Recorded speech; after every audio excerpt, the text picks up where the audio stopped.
Hi hello 2025 ഒക്ടോബറിൽ Singapore പോകാനൊരു ഭാഗ്യം കിട്ടി with family and one of my friend. അങ്ങനെ ഞങ്ങൾ ഓൾമോസ്റ്റ് ഓൾ ദി ഏരിയാസ് അവിടെ കവർ ചെയ്യാൻ പറ്റി കേട്ടോ. അതിൽ മെയിനായിട്ട് ഫീൽ ചെയ്ത യൂണിവേഴ്സൽ സ്റ്റുഡിയോ ആണ്. അവിടുത്തെ ജുറാസിക് പാർക്കും റിവർ അഡ്വഞ്ചേഴ്സും സ്കൈ അഡ്വഞ്ചേഴ്സും ഒക്കെ എക്സ്പ്ലോർ ചെയ്യാൻ പറ്റി. ഇഷ്ടംപോലെ വാട്ടർ റൈഡ്സ് ഉണ്ട്, അതുപോലെ തന്നെ ബേർഡ് സാഞ്ചുറീസ്. അവിടെ ഫുൾ അറിയാലോ, ബേർഡ് സാഞ്ചുറി എന്ന് പറയുമ്പോൾ തന്നെ നമുക്ക് മനസ്സിലാവും. പക്ഷെ നമ്മൾ കാണാത്ത കുറേ തരം ആനിമൽസിനെയും സ്പീഷീസിനെയും ബേർഡ്സിനെയും ഒക്കെ കാണാൻ പറ്റി.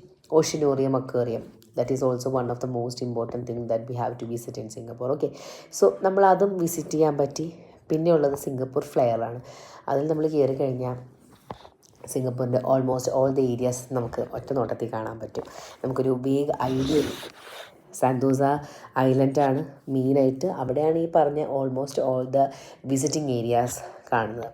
പിന്നെ നമുക്കൊരു 3 ടൗൺ ഉണ്ട്, അതായത് ഓരോ കൺട്രീനെ റെപ്രസെൻ്റ് ചെയ്തിട്ട്. ആ ഏരിയയിലേക്ക് കയറുമ്പോൾ അത് ഇന്ന കൺട്രിയാണെന്ന് നമുക്ക് പറയാൻ പറ്റും. അത്ര മനോഹരമായിട്ടാണ് അവർ ഡെക്കറേറ്റ് ചെയ്തിരിക്കുന്നത്.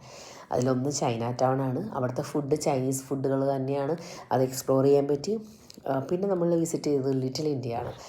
പറയേണ്ട ആവശ്യമില്ലല്ലോ, നമ്മുടെ കേരള ഫുഡ്സ് വരെ എക്സ്പ്ലോർ ചെയ്യാം. എനിക്ക് തോന്നുന്നു കേരളത്തെക്കാളും അടിപൊളി ഫുഡ്സ്, കേരളത്തിലെ അതേ ഫുഡുകൾ തന്നെ പക്ഷെ നല്ല ടേസ്റ്റിൽ അത്രയ്ക്കും ഓർഗാനിക് ആയിട്ടുള്ള ഫുഡ്സാണ് അവിടെ കിട്ടിയത്. വളരെ ടേസ്റ്റി ആയിരുന്നു കേട്ടോ. എനിക്ക് വായിൽ വെള്ളം വരുന്നു അത് പറയുമ്പോൾ തന്നെ. പിന്നെ അതുപോലെ തന്നെ മലയ എന്ന് പറഞ്ഞാൽ അവിടുത്തെ സിംഗപ്പൂരിയൻസാണ്.